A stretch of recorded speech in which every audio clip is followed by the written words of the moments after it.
So I am pleased and delighted to welcome you all to today's edition of the New Energy Series. As a reminder, this series is our effort to make sure that young and up and coming energy scholars have a platform with which to share their work. And it's been a really wonderful way for us also to learn and stay abreast of developments in the energy and society space from a research and knowledge generation standpoint. My name is Amanda Graham. I am the academic director for the Irving Institute for Energy and Society at Dartmouth College, and I am really delighted to welcome our speaker today. Before I do that, though, just a reminder to everyone who's tuning in: if you have questions, please throw them into the Q&A, and when our speaker has finished his presentation, we'll be working through those questions in a discussion-like section towards the end of the talk. So without further ado, let me go ahead and introduce our speaker.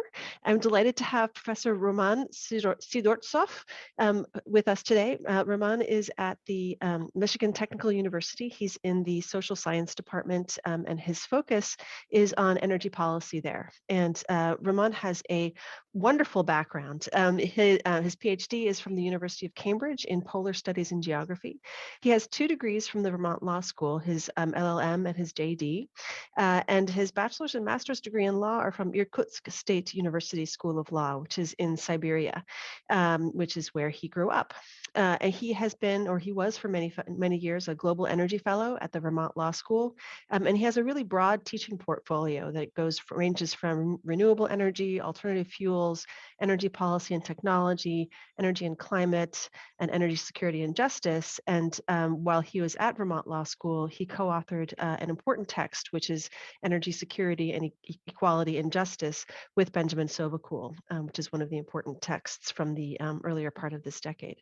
He is a practicing attorney, has practiced law both in Russia and in the United States, and his research focuses on international and comparative energy law and policy, with special emphasis on the Russian Federation and the United States. And he's part of a major international project called Just North, which has been funded by the EU, and you're going to hear more about that project today. Today's talk title is Stranded Assets, Path Dependencies and Carbon Lock-in, Implications of Oil and Gas Development in the Russian, Norwegian, and U.S. Arctic. So without further ado, Roman, please take it away. Thank you very much, Amanda, and thank you very much for having me and giving me an opportunity to present my research. What I would like to cover today is essentially laid out on this slide, hence the title of the slide, Roadmap. I would like to start with the background of this research. I've been working on this particular subject for quite some time, and would like to put it in perspective, historical perspective.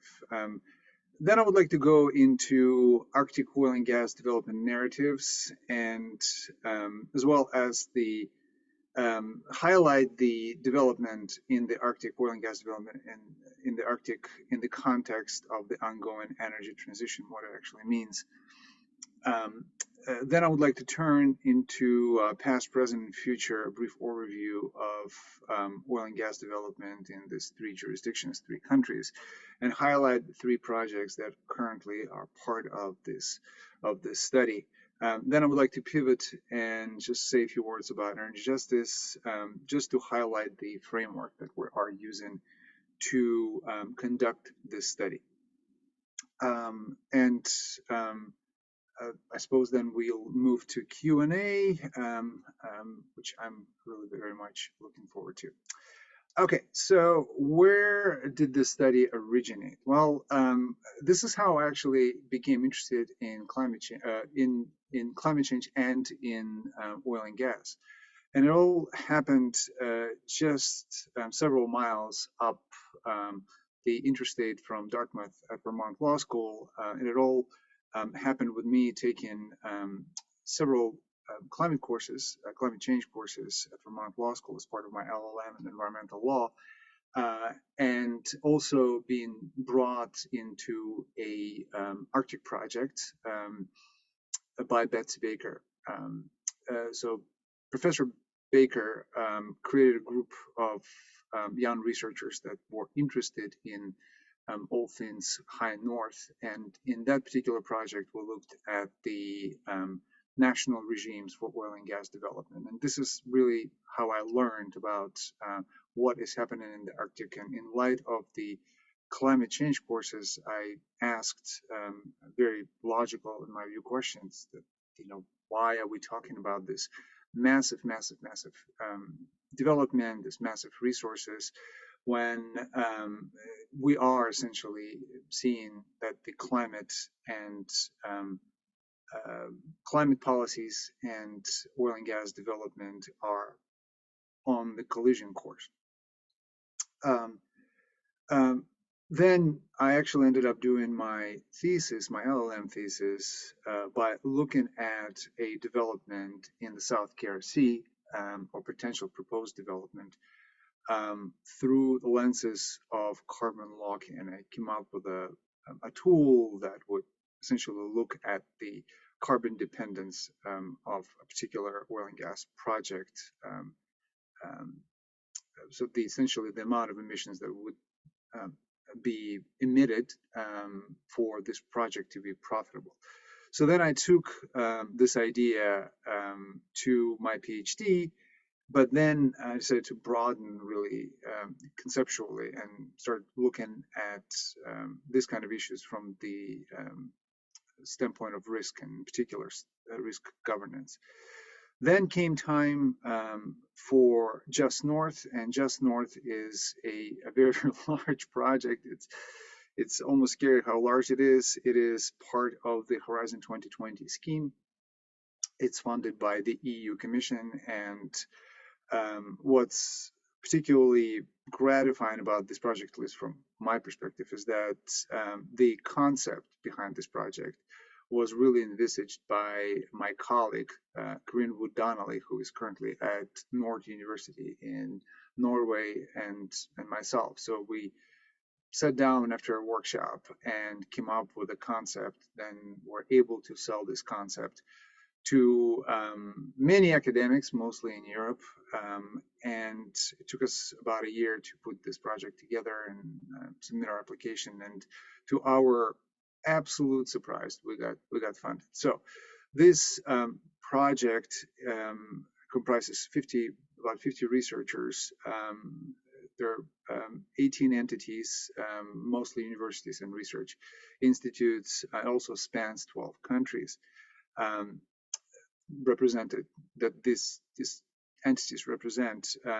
The overarching idea behind Just North is to look at the economic viability of various activities in the Arctic region. And the economic viability is assessed through the sustainability concept that is essentially looked through ethics lens. So the general premise of Just North, the general sort of notion, is that an economic activity cannot be sustainable if it is deemed ethically deficient by any of the people that are impacted directly or indirectly by this activity. So there are 9 work packages and 3 case studies, the 18 case studies. These 18 case studies are grouped in 3 work packages that we call empirical work packages. So the case study that I would like to highlight that I lead is part of the Justice and Transitions work package, in which, and on this case study, I'm working together with Anna Badina, who is a fellow at the University of Sussex. So the case study really is looking at stranded assets as an energy justice issue. The previous work that on my work on stranded assets, carbon lock-in, really didn't touch on the ethics of it. So this one really does look into the issue of stranded assets created by oil and gas development in the Arctic as an energy justice issue. All right, so let's move on to the narratives. I'm sure some of you who are interested in the region, who are interested in the pathway of energy transition, have seen highlights. And the highlights usually read that there is this great power competition. Russia is trying to grab resources. The United States is behind in terms of the number of icebreakers and the number of resources dedicated to the Arctic, all of that, right? So, and um, Corinne and I would play almost like a drinking game. So every single time we see this highlight, we text each other and we say, "Hey, here's another one." So where does this narrative come from? It is a relatively recent narrative, and it started appearing with sort of the reemergence of Russia from the roaring 90s, 1990s, and I don't mean roaring in a positive really sense. I was actually present in Russia. I was living in the 90s in Russia, and it was really turbulent times. So the emergence of Russia, and some of you might remember there was a planting of a plaque on the Arctic, on the nearby the North Pole, and Russia's attempts to extend its continental shelf, all of that, right? So, but the narrative really crystallized with the publication of the paper by USGS, U.S. Geological Society, that was 4 pages, had a bunch of maps. So here are some maps on the slide you can see, and essentially said that there is a possibility, a remote possibility, but there is a possibility that the Arctic has a lot of oil and gas resource. What's a lot is essentially listed on this page. So 13% of the world's undiscovered oil, 30% of all undiscovered natural gas, 20% of undiscovered natural gas liquids. And that paper really sort of not, especially if not read closely, created this narrative that keeps repeating that there is this riches of hydrocarbons and that there is this massive resources that journalists sometimes confuse with reserves and actually call it reserves. So, and I do believe that this paper misinterpreted. No, obviously, no criticism to the scientists, USGS scientists, but the interpretation of this paper has done more harm than good. So all of a sudden, the reemergence of headlights. There's the Arctic is the new energy frontier. There's the race for Arctic resources, militarization of the Arctic. Russia is flexing its muscle. There's this competition, right? So there's this something new, something happening, something exciting happening, and whatnot. So the truth about oil and gas development in the Arctic cannot be more different. It is a difficult thing to do. The new developments, as I will show, they come with very high cost. Feasibility is also a big problem because you are dealing with fastly changed environment. You are dealing with remoteness. You are dealing with all sorts of complications that make economics of oil and gas development not very favorable. There's also a missed nuance that sometimes what is perceived as Arctic drilling is some exploratory drilling that is or has been used to essentially create a balance sheet, oil or gas.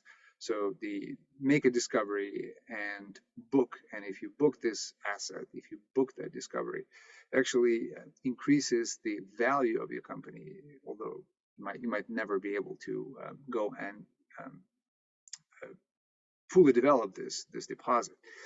So Arctic really has been a major oil and gas province for a while, and what we're seeing right now is that massive production from legacy fields, mostly in Russia and the United States, and that distinction is often lost vis-a-vis the new capacity. So now there's also sometimes confusion about the Arctic states and the Arctic players, right? The Arctic state actors. So there is a distinction between A5, which are 5 Arctic littoral states, and these are the states that have seen some activities, some more than others, in terms of oil and gas development, versus A8, Arctic 8, which are members of the Arctic Council. And then there is a further confusion of the countries or mix up of the countries that actually have ongoing oil and gas production in the Arctic. And these countries are the United States, Russia, and Norway. So all in all, we shouldn't be really talking about Arctic as this something new, something that is exciting, this big sort of new energy frontier thing. No, it is really an energy backyard, and in my view, um, if not paid sufficient attention to, can turn into really a junkyard because of all the environmental issues that accompany oil and gas production, especially in those kind of conditions. So to sum this up, really, we can summarize. We can picture oil and gas development in the Arctic in 3 waves. And the early waves, sort of, this is when the first large fields in West Siberia were discovered. This is when Prudhoe Bay was discovered and eventually put online. They developed the legacy fields. So the second wave is really the discovered but not developed fields, and the breakdown of this is depicted on this page. Um, and then the third wave, and that the third wave is the exciting narrative that some of you might see in the headlines from time to time. Well, let's put all of that in the context of the where the world is going in terms of the use of hydrocarbons. And let's talk about the oil and gas industry. So 2020 has been a difficult year, and more difficult for some than others, particularly bad for some families around the world. There's I believe a very provocative mockumentary on Netflix that essentially says 2020 was a bad year. So it was really also bad for the oil and gas industry. It started off really well. The economics were solid. The long-term implications were sort of lurking in the on the horizon, but nothing really of the immediate concern. Then we see an important defection when Larry Fink, the CEO of BlackRock, the largest investment fund in the world, essentially said, well, it's time for us to really diversify our investments and turn away from fossil fuels. Then we see another defection, and it was coincided with the change of command at British Petroleum, BP, when the outgoing CEO, Bob Dudley, was replaced with Bernard Looney, who immediately said, contrary to the statement by Dudley, that BP is en route to diversifying into becoming an energy company, not just oil and gas company.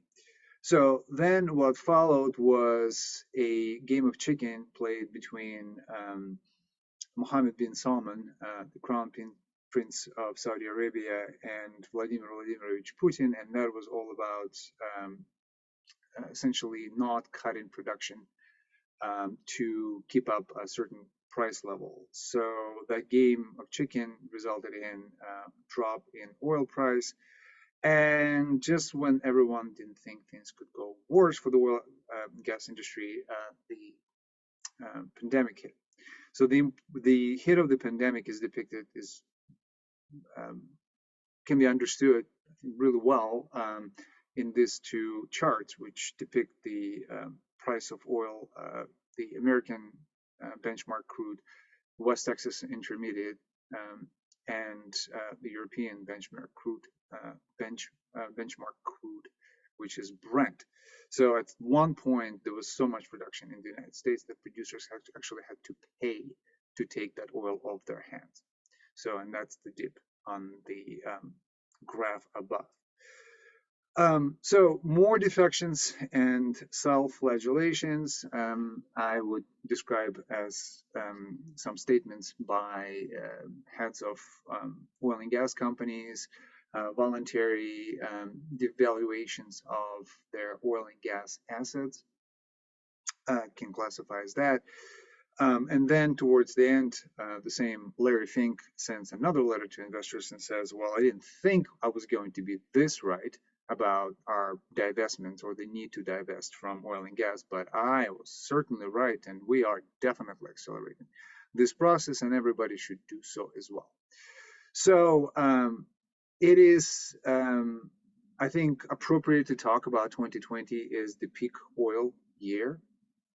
The U.S. Energy Information Administration disagrees. I just looked up their outlook, and they do forecast the higher demand in 2021 than in 2019. So the demand might grow. So we might not be at peak oil, but we might be. But I do believe that this certainly has the feeling, the 2020, the dynamic of 2020. Does have a feeling of the beginning of the end of the oil era. So this is where the industry is. This is where we're going. So now, what about the Arctic? So what are the particularities of doing this kind of activities in the Arctic? So a couple of things. So normally, Arctic oil comes with high project costs, both capital expenses and operating expenses. We are talking about 25 to 50 plus year investments. So those projects are from the time of a discovery, take that long, not to just develop, but to exist, to produce. All the uncertainties that I've listed, they're significant, and they do impact the cost of that Arctic oil. So what are those additional uncertainties? Well, the big one is the market. Question mark. Is there a market for that oil and gas? Are those investments really worth putting in, going through these projects? Because there is quite a bit of market uncertainty, according to people who manage money, manage a lot of money. For natural gas, it's the game of forecasting liquefied natural gas demand. Arctic oil, with the exception of, I don't know, expanding Russian capacity, pipeline capacity, maybe, or a construction of a gas pipeline from North Slope in Alaska, it's all about liquefied natural gas. And that is a very, very particular type of market. This is a very particular type of business that does require quite a bit of commitment, quite a bit of buyout of the future capacity before a project even goes into the ground, before the first steel, so to speak, goes into the ground. Physical climate. Climate change doesn't mean that all of a sudden Arctic is clear of ice and it turns into inland sea with mild weather and gentle breezes. We've seen what interannual variability can do, and that interannual variability, both in temperatures and severe events, can be incredibly harsh on any kind of producing infrastructure. So there is apparent physical risks in infrastructure as well. So to sum up, in terms of the development, right, the first wave of the development, the putting online large Russian fields, I would say Soviet fields in Western Siberia, Prudhoe Bay, right? So we can compare it to a tsunami. That was really a development. So the second wave, which I will cover a little bit in this talk, is more of a wave, right? So these are discovered but undeveloped fields. Not as many of them, not as much in terms of reserves, capacities, oil in place, those kind of things. So the third wave, I'm going to say that it's probably not going to materialize. And if it is going to materialize, it's going to be a few isolated projects and would resemble essentially a ripple. Okay, so let's talk about the particularities of the case studies of the three countries that we're looking at, and particular projects and particular areas that we use as case studies in this project. So let's start from the United States. The past, obviously associated with Prudhoe Bay field, which has produced around 14 billion barrels of oil. That oil is transported by the Trans-Alaskan pipeline system, which was put into production and put into operation the year I was born, which is 1977. There are some offshore fields, but the offshore fields are because of the difficulties of actually securing a drill site because of the thawing permafrost. So there are on artificial islands. That's why the offshore is in quotation marks. Some of you probably have followed the saga of Royal Dutch Shell that showed up in Alaska with big plans of proper offshore production in both Beaufort and Chukchi Seas, and ended up essentially paying $7 billion for two holes in the seafloor. They're no longer there, and BP, who has been on the North Slope of Alaska since the early days, actually has left the state. So the present is that the Prudhoe Bay has gone from the peak production of 2 million barrels per day transported through Trans-Alaskan pipeline system, which is actually depicted in a rough shape at the bottom of the slide. The current production is 452,000 barrels per day, which is significantly less what it used to produce, significantly less. Some of you probably have heard about the potential development in the Arctic National Wildlife Refuge on Var that was opened up as part of the Jobs Cuts Tax and Jobs Act, something like this, that the probably the only significant achievement of the Trump administration. And the update on that is that the Trump administration was able to ram the lease sale through before the change of command in Washington, D.C.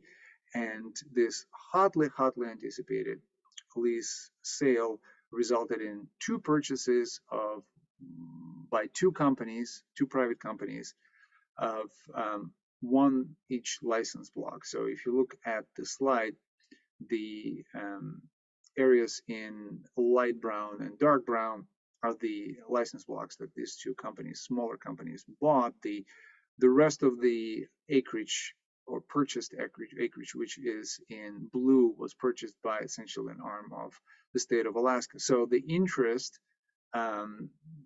was not there, to say it mildly, even though the infrastructure, the TAPS system, is literally next door. There's been also talk about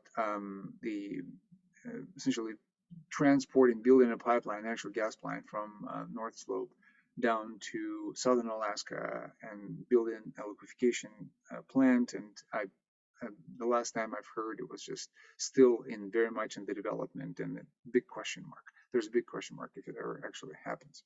So the future is that the state of Alaska appears to be in a compromising position. Why is that in compromising position? Because 95% of oil production in Alaska comes from the North Slope. And if the production falls under a certain amount, this pipeline will not be able to work. uh, taking into account how much oil revenue goes into supporting the state, this can be really, really detrimental. So that's one aspect of a stranded asset. What happens with this infrastructure if there's no longer a viable way to produce oil? Another bit about it is that there is a massive thawing of permafrost, and it results in it impacts well infrastructure. So there is also a physical threat to the actual producing wells. Okay, very quickly, Norway. All Norway hydrocarbons are developed offshore on the Norwegian continental shelf. Norway has a few firsts in the Arctic development, and one of those firsts is this Nuvit natural gas field, which is a proper, completely subsea natural gas field that essentially pumps natural gas into a liquefaction natural gas plant, LNG plant. So there was a lot of activity in terms of exploration. That activity was not very successful. It essentially, the large scale exploratory activity ceased in about 2014.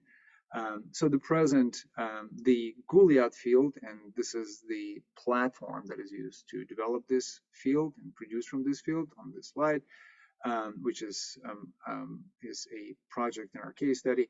So it came online in March 2018. There is another field that came online. It's a natural gas field in 2018. But on the other hand, the government pension fund global, or the sovereign fund, withdrew investments from oil and gas assets in 2020. So we already have this sort of a cognitive dissonance when the wealth fund essentially says no more investing in oil and gas assets, but the government, but the activities and the leasing occurs. So what's the future? There's at least one field that is scheduled to come online in 2022. And then there's more licensing rounds. So what happens really, and when these licensing rounds cease to happen, it's a bit of a question. Now, very quickly, Russia. So Russia, the thing is that the most of the Russian, and to be more exact, about 77% as of 2016 of all Russian oil production, and about 95% also as of 2016. Natural gas production actually comes from the Arctic and subarctic. So to cover the history would be, one should do a class really on that. So let's concentrate on the most recent things in the past. So legacy fields keep producing. For how long they're going to be producing? A good question.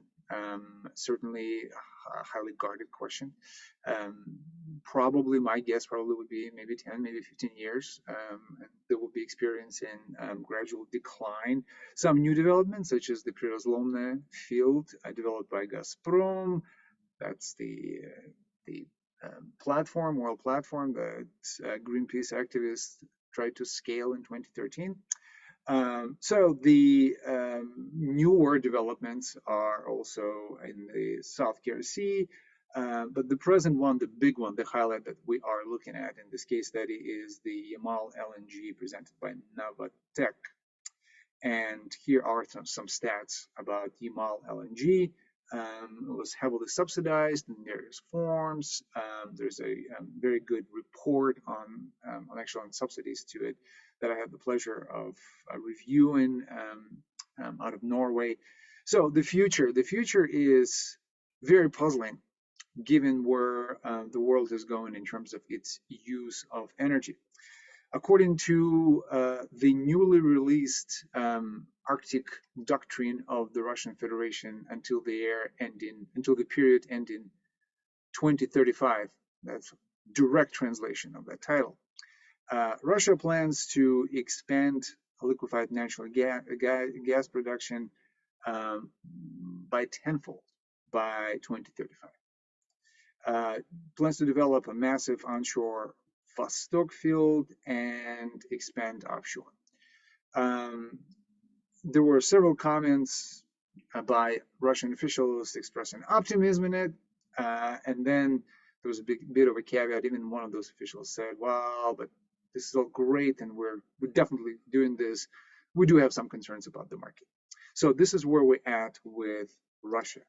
So now, very quickly about the concept of stranded assets. Here's the definition of stranded asset.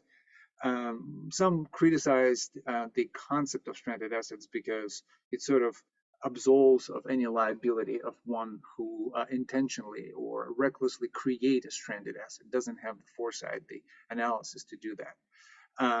But I still think it's a very useful, very important concept to use, with the caveat that it should also be applied retrospectively as to the decisions that are made, as well as prospectively, such as evaluating a risk of a stranded asset. Now, a few things about energy justice. So we are working with this set of projects, Goliath, Yamal LNG, and the Prudhoe Bay. We're looking at various sort of times, or various sort of positions in which these projects find themselves, with Alaska being sort of this almost a palpable example of stranded assets, and then Norway is trying to figure out its way, what to do and what these projects mean, and will they even be producing for the foreseeable future, right? In Russia, that is just going, or um, at least publicly has very little in the way of reservations about the future and potential impact of stranded assets. So, and we are looking at it as an ethics issue. So, what is energy justice, and what sort of the ethics issue? So, with the ethics issue that we're trying to frame it as through the concept of energy justice. So, there are various definitions now of energy justice. I tried to follow the definition that we offered in the publication that Amanda mentioned with Benjamin Sovacool. So, but if we are to conceptualize this approaches to defining energy justice, there are two real approaches. There's system approach and there's a foundational approach. So I like to follow foundational approach. And the reason why it's called foundational is not because it is the right approach, it's the fundamental approach. It's just because we had to build an ethics foundation for this when we put together our argument and when we wrote the book. So we've gone through these assumptions. I'm not going to read them because I'm trying to be mindful of the time. But basically, this is how we developed the what are the principles of energy justice? So what are the principles of energy justice? We offer two: prohibitive and affirmative. Again, I'm not going to read them, but the point is that one is based on the non-interference, non-unduly interference with basic goods, and the affirmative is based on the notion of a derivative right to energy service. So in this particular project, we're trying to reconceptualize, or we're trying to improve upon these two principles, and we're actually bringing the concept of capabilities into it. So, and here is the revised version of these principles, where we, for example, phrased the prohibitive principle as the unduly interference with individual and collective capabilities. Now, the what we're looking at when we're looking at this energy projects, we're looking at both the ex post facto decisions and at ex ante decisions, so prospective and retrospective. Here are the two overarching research questions that we're trying to answer. So they are based around the prohibitive and prohibitive and I can't believe I forgot my principle So these two principles. So we try to phrase them in the context of stranded assets. The matrix that we are started developing for before we go into the field and before we collect the data is actually a byproduct as an adopted matrix from work package 1, the theoretical work package of this project. So this is so essentially a preview into what appears to be a book. It will be a book on social justice theories for social scientists. Here, essentially, I don't think I have the time to go into this matrix, but essentially this matrix goes through the affirmative and prohibitive principles and looks at various forms of justice, from substantive to procedural to distributive and to retributive. So I am very mindful of the time, and I will stop right now. And thank you for enduring my talk. If you have any questions, please feel free to get in touch with me. Terrific. Ramon, thank you so much for that introduction to a reminder of where we're at in terms of Arctic oil and gas exploration and the framework that you're using to examine that, right, from an energy justice perspective and from a stranded assets perspective. We do have questions coming in, so let me just go straight to those. And folks who are listening, please feel free to just add your questions to the Q&A, and we'll get to them as best we can. This first question, which comes from Alicia Kochetkova, PhD in economics from the Russian Federation. I may need a little help interpreting, right? So the question is the following. What kind of imprescriptible components, in your opinion, should the spatial mechanism for energy development include, building on the lemmatic dependabilities? And I'm not sure what lemmatic dependabilities are, but lemmatic dependabilities of innovative manufacturing, as well as the system-forming properties of the energy efficiency improvements. The electrification of heat, the use of hydrogen made with zero carbon electricity as a feedstock or fuel, the use of biomass, and carbon capture or usage. So what I'm interpreting here is the question is asking about how can energy development include and address innovative manufacturing, and what role might that play in this context? All right, so following your interpretation, man, because I was also not sure what about the meaning of that. So actually another case study in that work package is looking into data centers in the Arctic, in the high north, not in Russia, but in Fennoscandia, and the use of renewable energy in powering those data centers.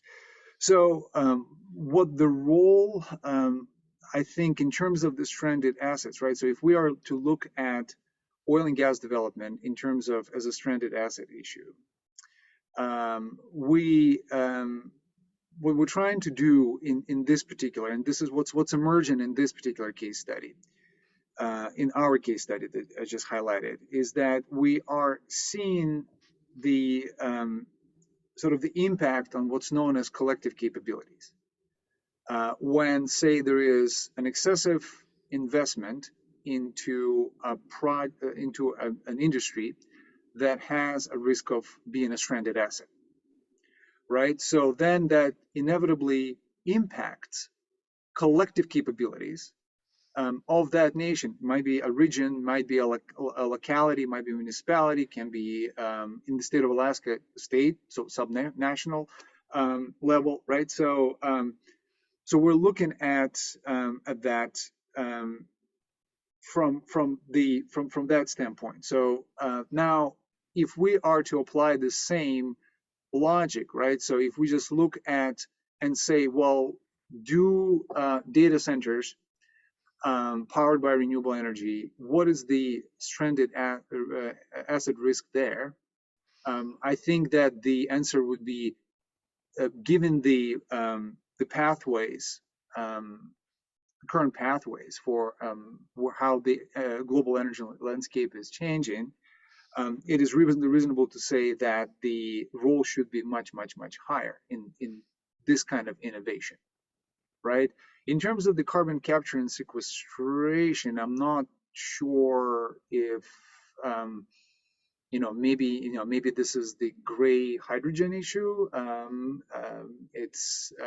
But again, sort of it's a question is that if you are to build um, a plant, and essentially a plant that would generate, say, gray hydrogen from natural gas, right, and do the carbon capture and sequestration of the carbon, right, that's part of the methane, right? So will that be a kind of a project that will still be asset, that would still be productive in 20, 30 years, which would be the useful life? So that's how and how would they actually relate to the capability of a nation, of a state or locality to function?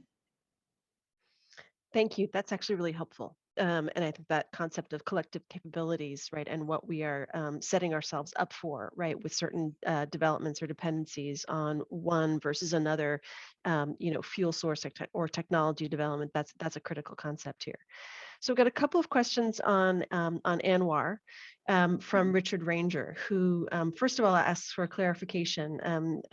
Doesn't the U.S. Trans-Alaska Pipeline Authorization Act call for the removal or abandonment of the pipeline once production and throughput cease?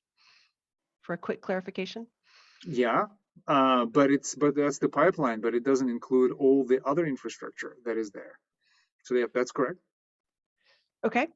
His further question with respect to ANWR is, isn't investment in ANWR exploration and production now competing with 4 or 5 additional factors, right? The availability of shale-based oil resources in the U.S., the attractiveness of existing U.S. lower 48 shale and other asset positions for acquisition by companies with sufficient capital, the flattening of demand, the availability of additional reserves in oil-rich areas like the Persian Gulf, and the development increasing economic viability of renewables. And does this apply to the entire Arctic? So looking at the competitive landscape, right, for Yeah. investment in ANWR, right, how tough is it, right, with regard to some of these factors?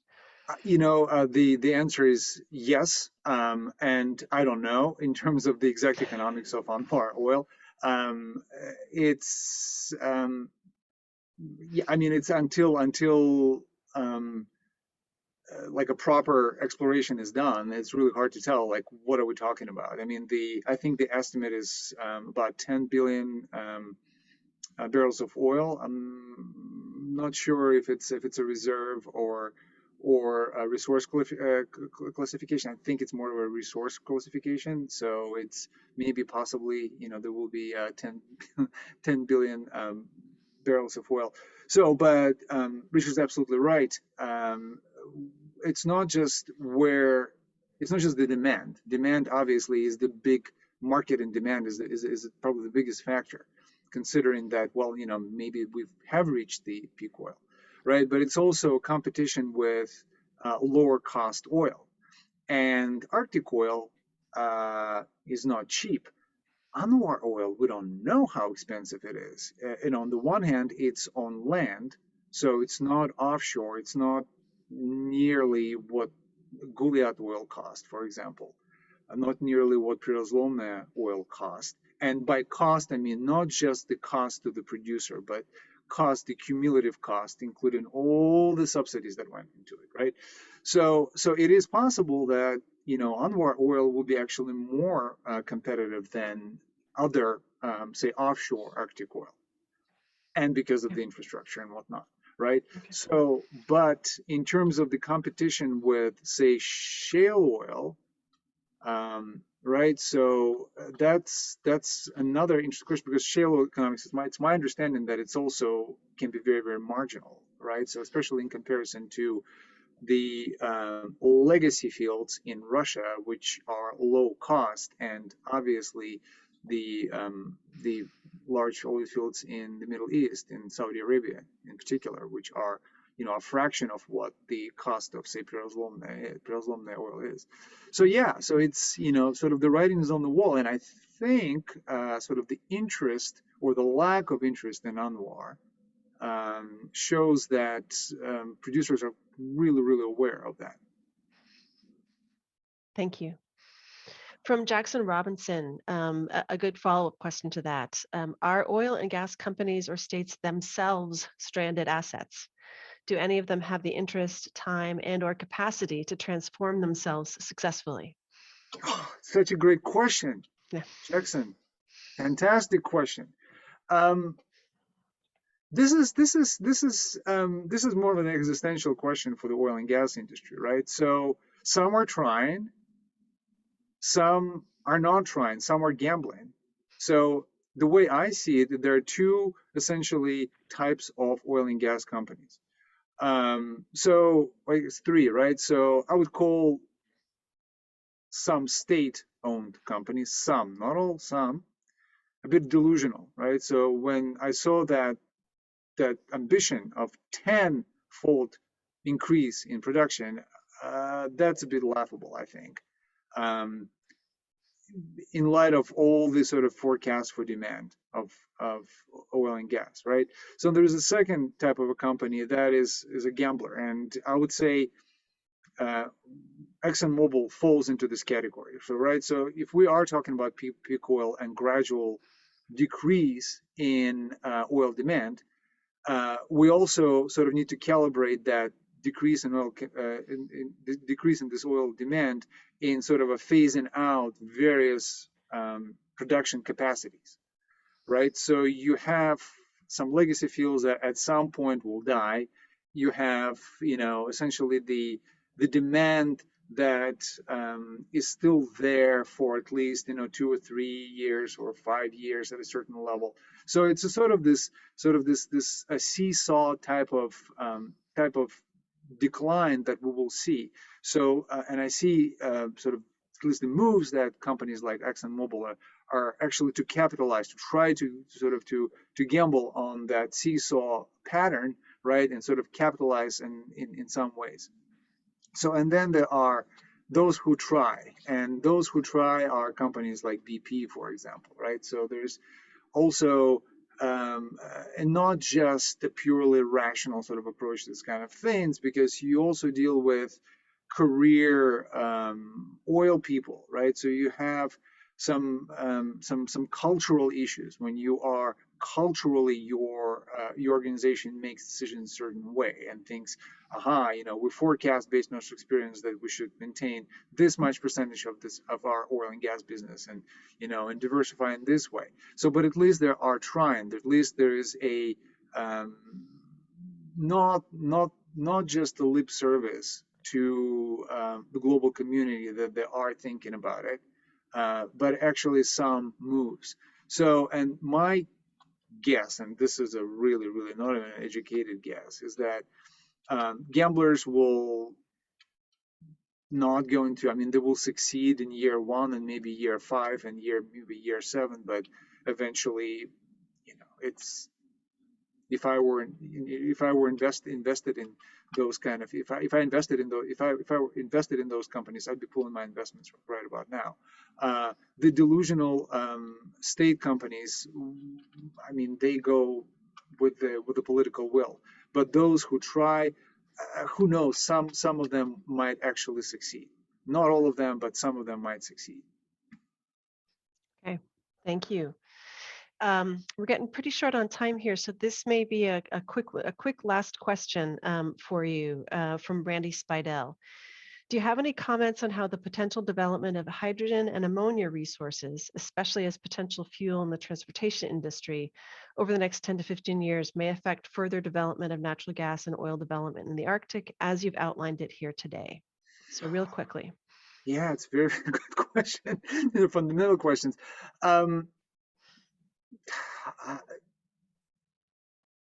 I honestly do not think This is a tough one. This is a really tough one. I I think mean, I guess, cost wise. So the answer is that the if the cost of green hydrogen is compatible, um, the inherent advantages of green hydrogen, because of it can be essentially produced anywhere, right?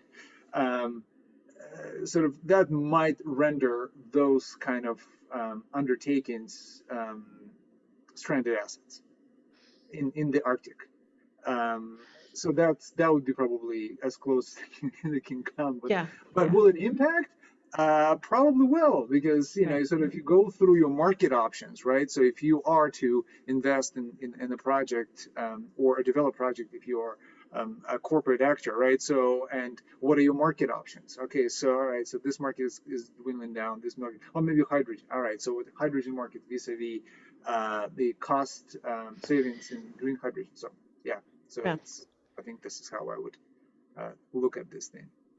Well, it's interesting to close on this point because I really appreciate the perspective that you've given us today, right? In understanding that oil and gas development, production and development and possible development in the Arctic, there are internal factors, right, within the Arctic context that are active, but it's also located within the broader context, right, of energy globally, right, and what are our energy resources globally, and what is competing for those resources, what is the demand driver at the global but also at the regional level, what are at the global and regional levels, the features that are having implications for pricing, and then how does that play out in terms of how expensive and difficult it is to do the development in the Arctic, and so it's you can't look at it in isolation, right? But seeing both the internal Arctic dynamics as well as how those are playing out in the global context, I think is really illuminative. So Roman, I want to thank you very much for being with us today, for this talk, and for giving us an introduction to oil and gas in the Arctic and how to think about that. So Roman, thank you again for being with us today. Really appreciate it. Hope everyone has enjoyed his talk as much as I have, and we will see you next time all. Thank you. Thank you.